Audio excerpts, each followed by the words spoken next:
Después de 12 años de alternativa fallida con el PAN, regresa a Los Pinos el PRI. Bajo el lema de "Nosotros sí sabemos gobernar", llegó Peña Nieto tras una telecandidatura a modo de novela construida desde sus 6 años de gobernador del Estado de México. Guapo, joven y con un prometedor futuro político, Peña era la reivindicación del nuevo PRI. Logra el Pacto por México. Tras un acuerdo con las principales fuerzas políticas del país, Peña comenzó su gobierno con un ambicioso paquete de reformas, las mismas que nunca logró el PAN. La reforma educativa tiene como fin mejorar la calidad de la educación en el país. Con esta reforma, entre otras cosas, se ordena la reforma al programa educativo. La reforma en telecomunicaciones. El objetivo, acabar con el monopolio de las telecomunicaciones y la radiodifusión. La reforma energética. Se termina con el monopolio del Estado en el mercado energético. El objetivo, abrir la exploración, explotación, refinación y distribución de hidrocarburos, o sea, del petróleo y sus derivados, a las empresas privadas. Antes, solo lo podía hacer Pemex. También se abre la producción y venta de energía a la inversión privada. Reforma hacendaria.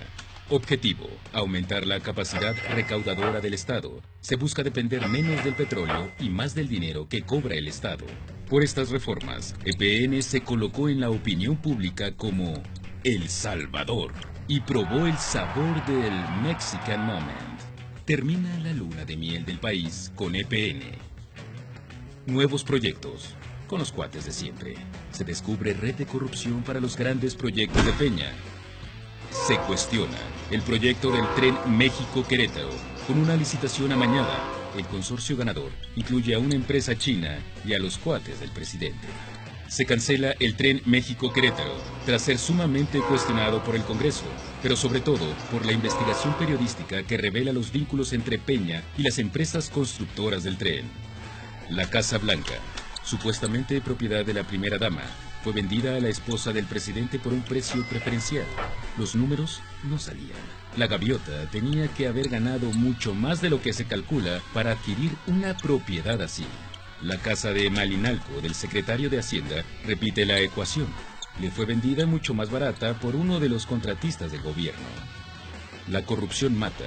43 estudiantes de la Escuela Normal Rural de Ayotzinapa desaparecen. Las imágenes del cuerpo de uno de ellos muestran violencia. El Zócalo repleto. La imagen de Peña arde en medio de la noche. La popularidad del presidente cae en picada vertiginosamente. Violencia al tope. El nivel de letalidad del ejército es enorme.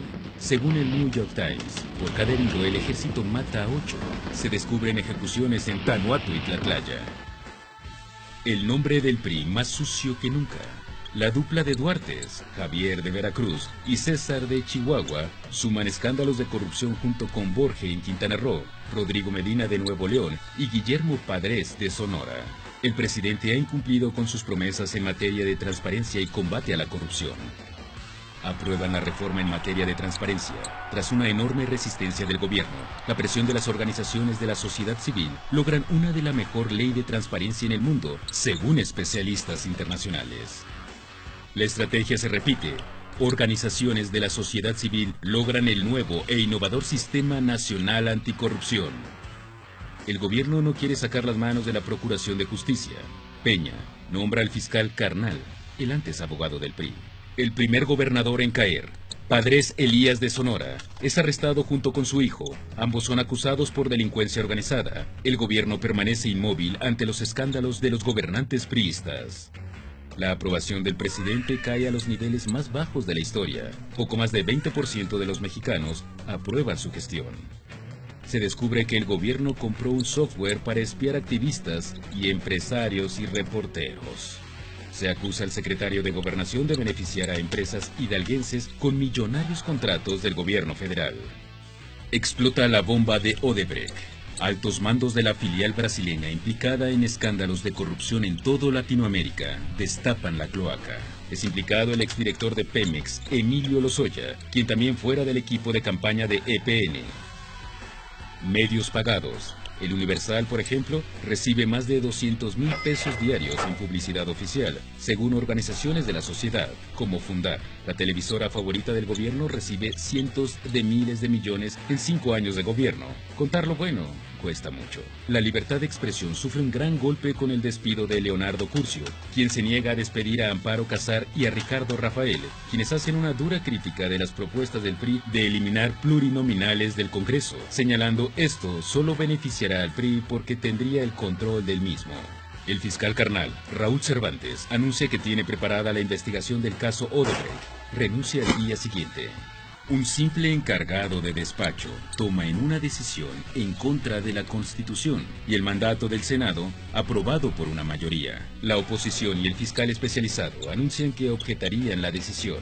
El PRI en el Senado cierra filas y deja que pase el término para objetar. Por presiones, el fiscal especializado anuncia que retira su objeción. El PRI consuma un grave golpe a la Procuración de Justicia en México.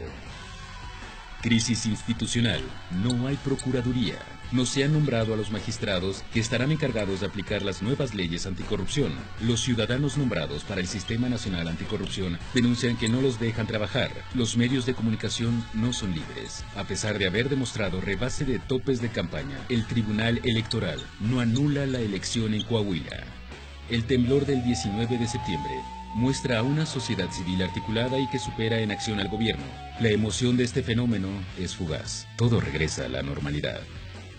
La SCJN anuncia resolución histórica en favor de la libertad de expresión.